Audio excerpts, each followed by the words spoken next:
Eridor brushes off the subject of Benedict's sought-after flower. But why? But why indeed?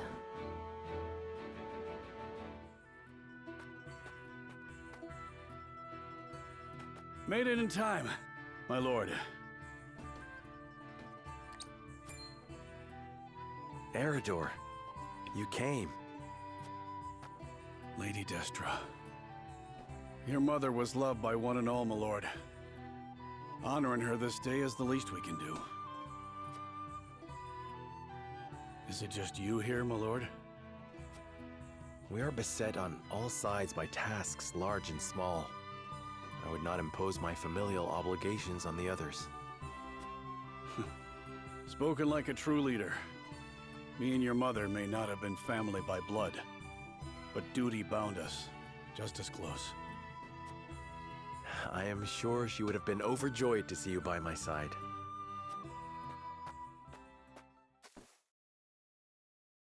I never had a chance to know her. My only memories are from stories others told me. And still, I somehow can feel the warmth of her embrace, hear the loving sound of her voice. She was smitten, that is true. She held on to you so tightly, I reckon not even the Dawn Spear could have pried you from her. Did she? Lady Destra's smile was brighter than the sun, and near as constant. She treated young Benedict and I like little brothers, though at times we weren't so deserving of her care. Even so, she always had a kind word, and worry enough to spare. There weren't a woman like her in all of Narzelia. I did not know the bond between you three ran so deep. Benedict never mentioned it. His lips aren't as loose as mine, especially when it comes to Lady Destra. Speaking of which, here. Your mother would have loved to get one of these from you. A snowbell? My father mentioned her fondness for these flowers. Every year when I visited her, without fail, one of these would be placed in front of her grave. Was that you all this time? Well, not exactly, my lord. They're quite rare, are they not? I often search for them, but I have yet to see one in bloom. Where did you find it? Well, I made a journey down south. Benedict insisted. Apologies for my absence, my lord. There is naught to apologize for. 'Twas a thoughtful gesture, and I thank you for it. Somehow, I can feel Mother smiling down upon us. More than I deserve, if I'm being honest. Huh. There's already a snowbell. Who could have... Should have known. Nothing will stop him from his duty. What was that? It was nothing, my lord. Seems we're not the only ones carrying a torch for Lady Destra. Indeed. We are fortunate to be part of such a close-knit house. And that is thanks to those who serve it. I trust I'll see you here again in a year's time, Eridor. Of course, my lord. Snowbells might capture a moment in time, but your mother inspired loyalty for an eternity.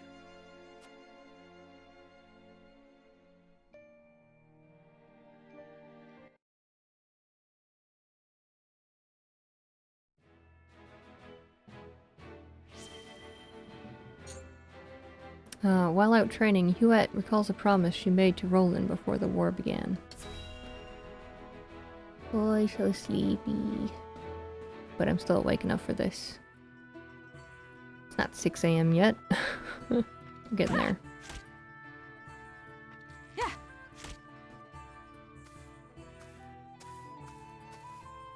At it again, eh? You know, even the Dawn Spear set down his weapon on occasion. We are at war. I cannot hope to end it by being idle. Spoken like a true member of the Kingsguard. You lot were always too serious for my tastes. We were not serious enough. Where is the king we were meant to protect now? What will become of his kingdom? King Regna and Crown Prince Franny are no more. Only Roland and Cordelia remain. When I think of how lonely my charge must feel, I almost feel smothered by the guilt. If he's lonely, he hides it well. Could be that losing his princely obligations has lifted a weight off his shoulders. And who are you to speak on his feelings? His father ever doted on Franny. He knew precious few moments of his mother's love before she passed. Even so, he tried his utmost to never show weakness in front of his sister. He was there for her in the worst of times. There was never a place near the throne for him. Truth be told, Sir Maxwell was more of a father to him than anyone. I'd like to think I have been more than his guard. Oftentimes, I felt like his confidant.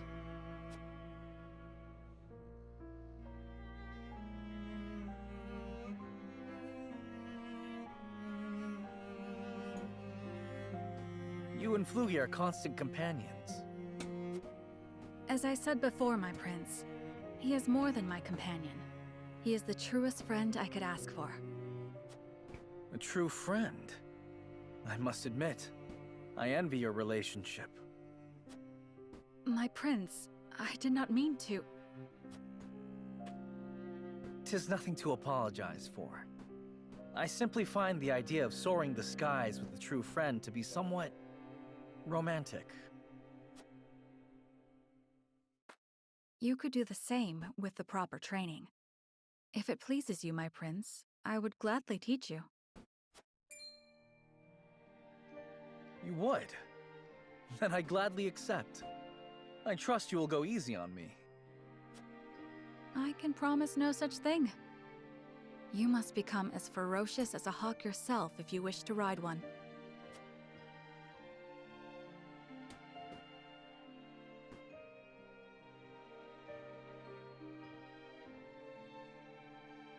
War broke out soon after that. My promise to teach him is yet unfulfilled. So I will train, I will fight, until the skies are no longer clouded by the fires of war. Only then can I rest. Only then can we fly free.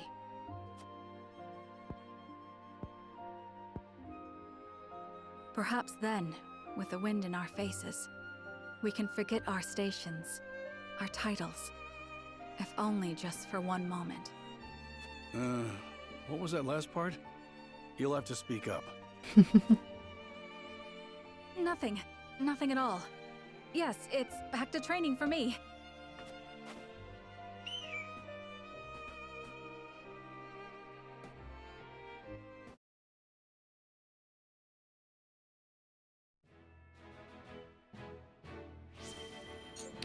Okay. Gila reflects on both Frederica's growth and her own changes over the years.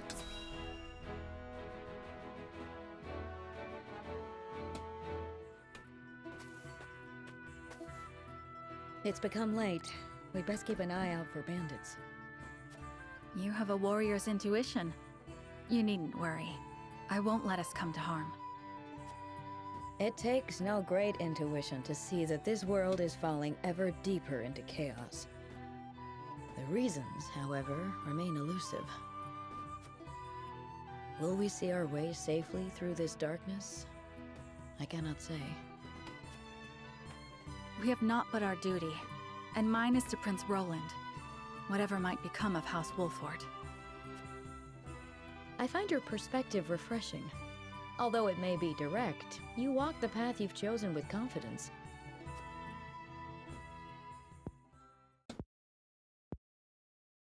On the other hand, I often feel that I'm fumbling.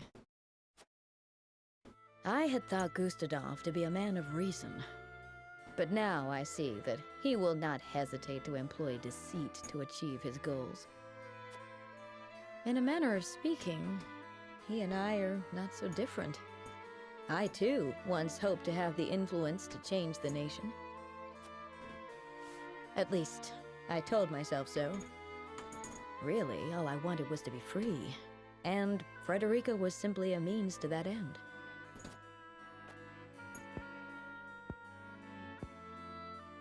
As long as I had what I wanted, I had no great concern for what became of her. Gila, But this war has caused me to reconsider that. I realize that Frederica herself is worth caring for. She's not the sheltered princess I took her to be. Her wits are a match even for Benedict. She surprised me, and shamed me. I was wrong to underestimate her, to define her by her birth and station. She represents my greatest failures as a teacher, but also my greatest success. For she has truly taken my lessons to heart. I see now there is no shame in serving another, and no shame in sacrificing my freedom for something greater. Oh, but perhaps I've shared overmuch. For some reason, I find it easy to talk with you. the feeling is mutual. You are not so aloof as I thought.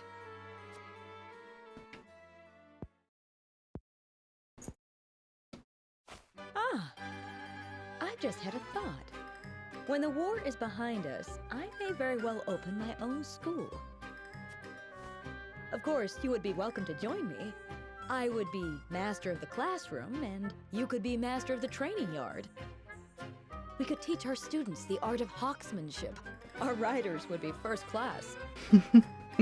Ah, what should our school be named? You will come and teach with me, won't you? Not half so aloof as I thought.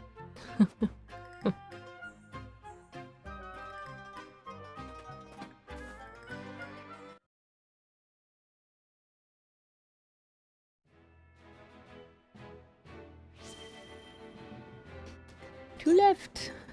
Julio speaks to Serenoia about having a noble imprisoned without the Lord's permission. Oops, again.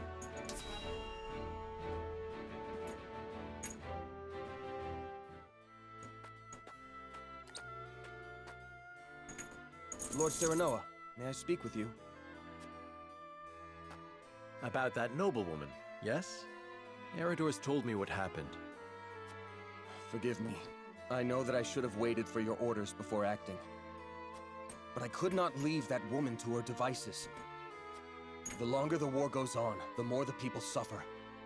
I imagine their feelings toward their rulers must be souring. In spite of this, that woman tried to use your name to wrest their food away. Had we let her go free, people would have thought she was acting on your orders, and their mistrust of you would have only grown. I believed we had to show them that soldiers stand for justice, and acted.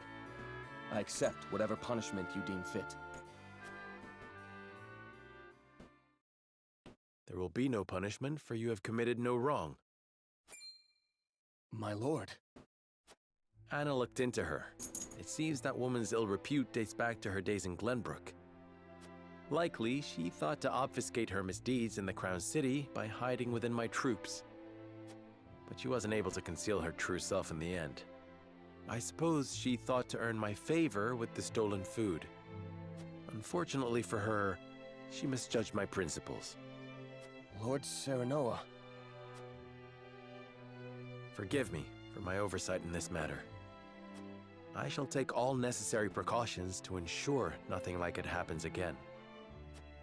So, you aren't upset with me for throwing a noblewoman in jail? Had I been in your position, I would have done the very same. For her misdeeds in Glenbrook and the crime you caught her committing, I shall order her banished at once. She will never again be welcome in the Wolfort domain. Let it serve as a deterrent to any others who would prey upon the common people.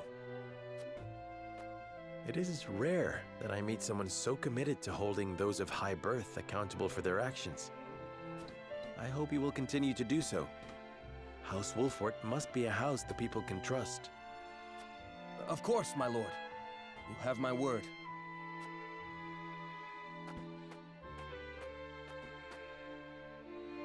I knew I made the right choice. Unlike Patriot, Lord Serenoa is a man worth serving. Yes, I finally found where I am meant to be. But I cannot rest on my laurels. Yes, I must serve my new lord as best I can. I'll put so many nobles in jail. You're like, no, wait, no. Only if they're doing wrong. Julio, no! Alright. Jens. While paying a visit to a nearby village with Serenoa, Jens finally realizes what he can do as a blacksmith. Oh, last one. And before 6 o'clock. Nice. This place was host to a battle not long ago, wasn't it? We have come here to help. Let us offer what relief we can. I never imagined the war would spiral this out of hand. Before the fighting started, all I cared about was becoming the realm's greatest blacksmith. I dreamed of forging the perfect weapon, a testament to strength. But what is strength, truly? Of late, I have pondered much on that question. And have you arrived at an answer? Well... There they are! Get him! Those were the sweets you gave us. Hey, let's play a game! Very well. What shall we play? Apologies, Jens. You may return. You needn't wait for me. Come on! Over here!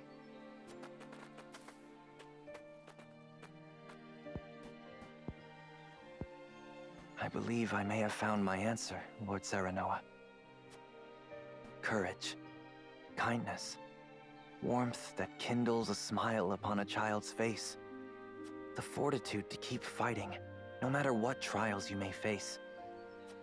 Through it all, your heart remains unbent and unbroken. That is what will end this war. You, my lord, and the unmatched weapons you carry within you. Hey, you should play with us too! If you insist, here I come!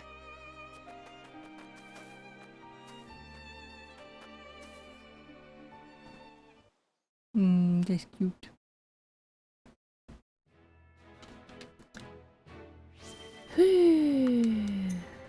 What a lot of stuff.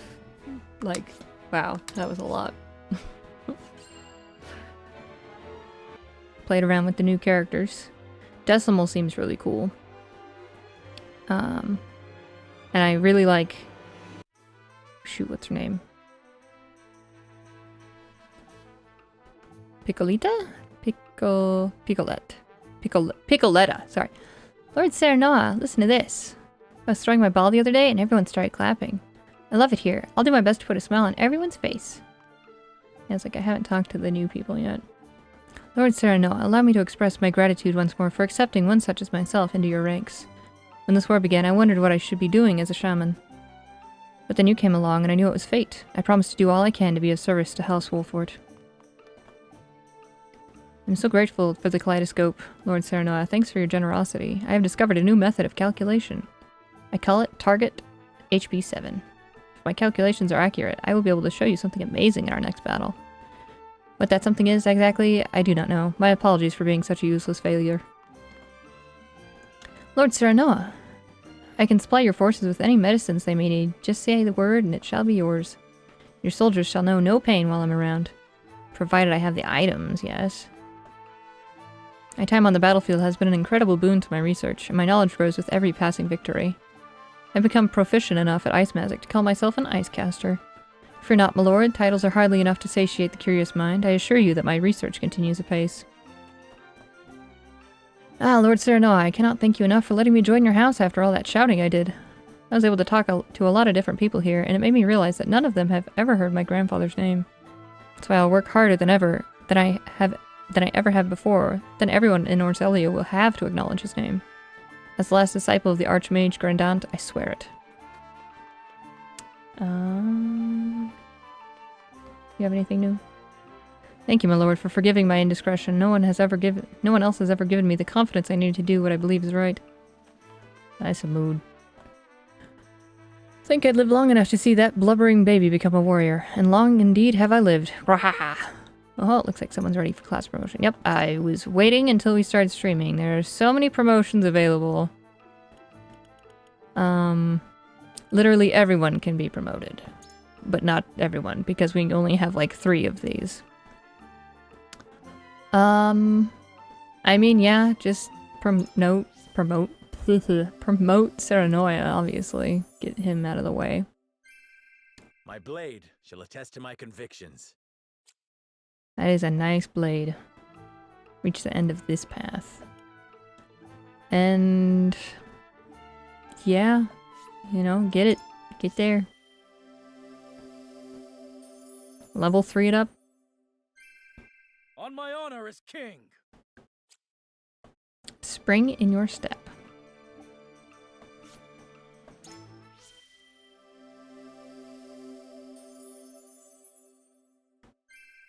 It was worth every effort.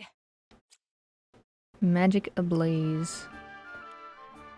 Yeah, that was the last one.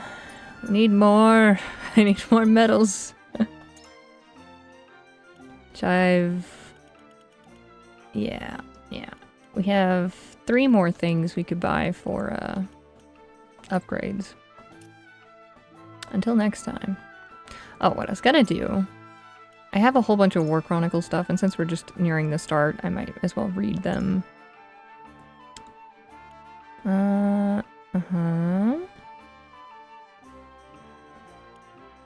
Is it, I think...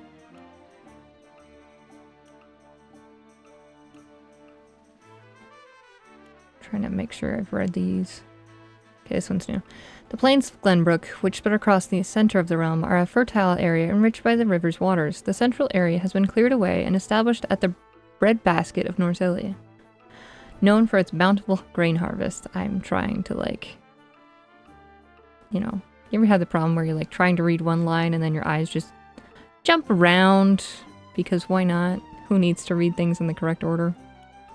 To the south lies a vast forest, wherein tigers are rumored to roam. There are a number of Glenbrook legends regarding kings and warriors who hunted these beasts, which likely came from the time when that forest covered more of the plains.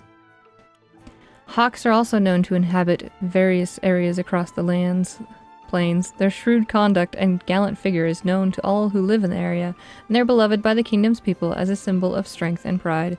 The hawk upon House Wolfort's crest is a perfect example of that adoration. Okay, I think I accidentally hit this one. Cavalry and hawk riders are known for their superior mobility. This grants them the ability to move freely across the battlefield, although venturing too far from their allies leaves them without support and puts them at risk of a concentrated enemy attack. They should therefore stay close to the main force and utilize their mobility to either flank or get behind enemies who draw near. While acting alone can be dangerous, a team of 3 or more cavalry units or hawk riders can provide quite advantageous in battle. They can provide much needed support to each other and actively intercept enemy troops or assail soldiers lurking in the distance. Doing so would separate them from allies with healing magic, so taking recovery pellets would be a must. Alone, cavalry units and hawk riders are challenging to handle, but their real strength lies in their numbers. So what is the best way to make use of their exceptional mobility? The question gives insight into a commander's true worth. One must be swift, but never hasty. Speed can be your greatest asset or your greatest enemy. Archers and arcanists attack from afar. Their objective is to wear down the enemy from a distance before the infantry move in to strike. This strategy is the best at mitigating casualties. Unfortunately, arcanists tend to move slowly and have difficulty casting spells in succession. This has led many a commander to instruct infantry to move in first and weaken the enemy so that archers and arcanists may then deal the felling blow. This tactic, however, incurs great damage to the frontal lines. It is advised that commanders allow archers and arcanists to prepare before sending out the vanguard. Advancing is not the same as attacking. Patience can be the key to victory. One must also be aware of the position of their archers. Arrows are easy to avoid if shot from the front. Losing them from a higher elevation increases their range and impact. The opposite is true of lower elevations. An archer's position greatly affects the power of one's forces. A diagonal shot is more likely to strike too. He who has the high ground has the advantage. Furthermore, magic spells are each tied to an element, and their power varies by opponent. Choose which spell to cast carefully. Magic stones, each imbued with an element, have the same effect as spells. With these in hand, any soldier can play the role of an arcanist. Use them well to reduce the burden of your spellcasters and diversify your tactics.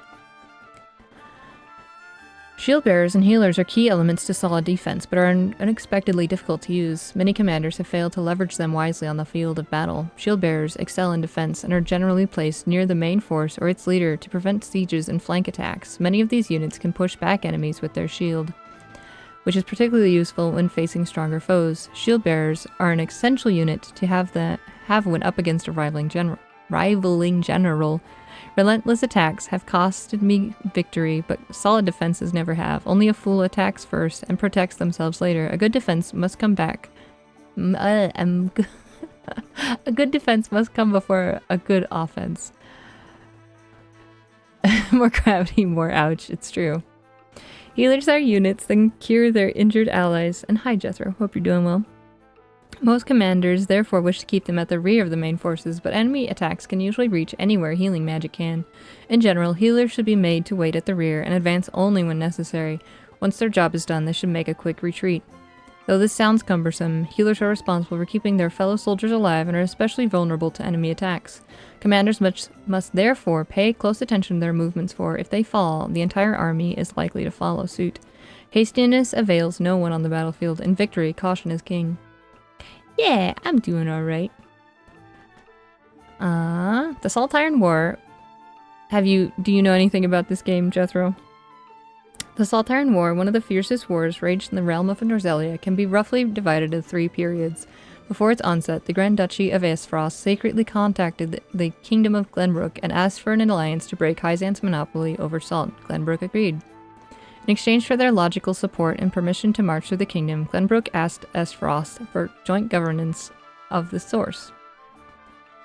Last year. Oh my gosh, yeah. I was like, it's not that old. It is that old. I'm so slow on this. But that's cool.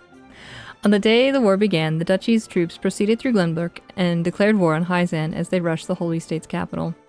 Hyzant barely had time to close its gates, and the goddess's shield protected them from the onslaught, but their forces were unprepared, leaving them no choice but to take the defensive against Aesfrost's iron might. In hopes of turning their position around, the Hierophants sought the aid of a clan that made their home in the northeastern reaches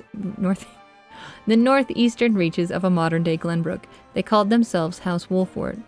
Simon, lord of their house, heard of the Hierophants' plea and made way for the Holy State with a small but elite force of warriors. Their bold attacks broke through the duchy's encirclement and forced them to retreat to the border. This effectively destroyed Aesfrost's hope of an early resolution. The exploits of Simon Wolfort changed history. From that point forth, the Wolforts, which had been no more than a small clan in the area, became key in altering the course of the war. The fighting came to a standstill with Aesfrost and Glenbrook on one side, and Hyzant and Wolfort on the other. The war affected not only those on the battlefield, but all across Norzelia. Before long, the salt reserves that the duchy had amassed in anticipation of the war began to dwindle, and they realized that they would not last much longer. In Hyzant, the Hierophant succumbed to illness. The Saintly Seven quarreled over who would succeed the Holy One, and the city descended into chaos. It is rumored that, during the turmoil, the Roselle revolted and fled the source. Nothing was made official, but the rumor was likely true given the subsequent state of the city and the army struggles. Despite the growing fatigue of both parties, all nations involved were reluctant to retreat out of fear of public backlash. So the war raged on. Dragged on, even. I can read. Battles small and large were waged. The fight at the renowned Citadel of the Sands among them. Details of the damages are still unknown to this day. The people and soldiers of all nations suffered greatly over the 30 years that came to be known as the Salt Iron War. The Salt Iron War claimed the lives of many and left entire cities in ruin. After seeing the destruction, King Regna of Glenbrook contacted Lord Simon of Wolfort in secret. He wished to find a path toward peace. Acutely aware of the pointlessness of the war, Simon agreed to meet, and the two began working together to bring an end to the bloodshed. Glenbrook and Wolfort declared that they would no longer support Aesfrost and Hyzant. They demanded an immediate end to the war and for all nations to discuss the reconstruction of Norzelia in a peace conference. Knowing that Glenbrook and Wolfort were prepared to fight if they refused, the destitute nations of Aesfrost and Hyzant agreed. Thus, the Salt Iron War was brought to an end. At the conference, all parties agreed that the nation's borders would remain intact and made a pact of non-aggression. Furthermore, each nation was forbidden from arbitrarily limiting the distribution of salt and iron, and the Norzelia Consortium was established to neutrally control the trade of those materials. House Wolfort also became an influential house within the Kingdom of Glenbrook. The war gave way to a new framework within Norzelia, one that included the Consortium and Glenbrook's 3 high houses, but discussions over their merits and shortcomings must wait for another time. Like now, the Kingdom of Glenbrook is the oldest of the 3 nations existing today. Though there have been changes to the branch families, the blood of the founder still runs strong in the veins of the current King Regna. The holy state of Hyzant asserts that their nation was founded first according to the goddess's scriptures, and that Glenbrook's long history is a fabrication of later generations. Glenbrook has continued to ignore this claim. The Grand Duchy of Esfros was founded by the Archduke's family, who shared a common ancestor with the royal family of Glenbrook. They insisted upon their right to succeed the throne up until the Saltiron War began and denied the current royal family's rule. But when the war began, they acknowledged the family's legitimacy and the 2 nations formed a secret alliance. It is said that King Regna required the former Archduke, Zygmunt, to officially recognize his rule in order to enter into an alliance. There are many aristocratic houses beneath the royal family of Glenbrook, and the kingdom itself has a very complex political system where customs and rights intertwine. The government is split into sections, and the royalists, aristocrats trained from a young age, are each in charge of their own field. Needless to say, each similarly has their own interests. The people satirize them in response, claiming that the royalists talk all day but never decide a thing, or only muddy matters among them. King Regna attempted to reform the system after the Saltiron War. He first split the Wolfort clan 3 ways and placed each house in charge of protecting 3 strategic locations.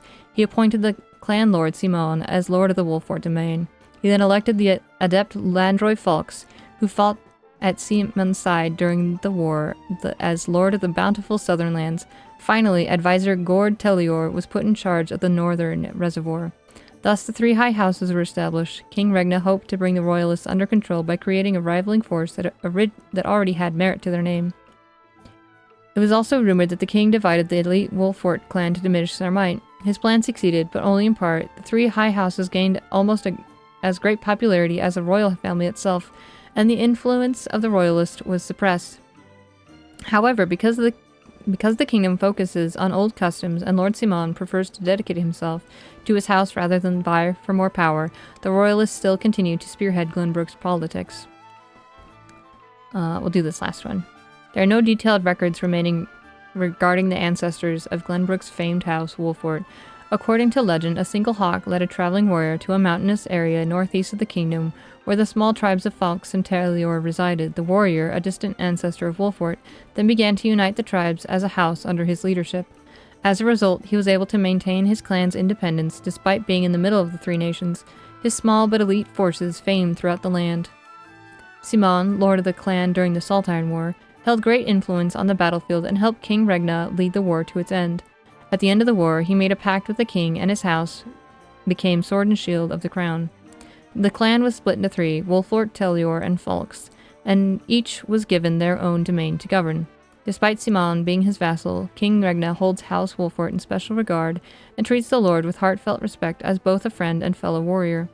The hawk upon the Wolfort coat of arms represents the house's pride and fearlessness, and pays tribute to the hawk that led their ancestor to Wolfort. Reading.